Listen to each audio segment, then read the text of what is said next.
How to create thumbnails and backsplash for Rumble. Hey guys, in this video I'll show you how to create thumbnails and backsplash for Rumble. First of all, we will upload a video. We'll click on this plus icon and then click on upload video. We'll select a video. Once your video is uploaded, add a title and a description. Once done, you need to upload a thumbnail.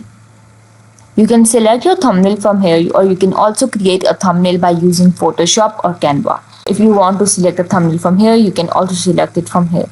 But if you want to upload it, click on or choose your own. As you can see, I have uploaded my own thumbnail that I just created from Canva.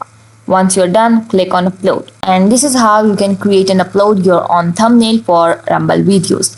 I hope the video helped you. Remember to give this video a thumbs up if you found it useful, and subscribe to the channel for more tutorials like this. Thank you for watching this video.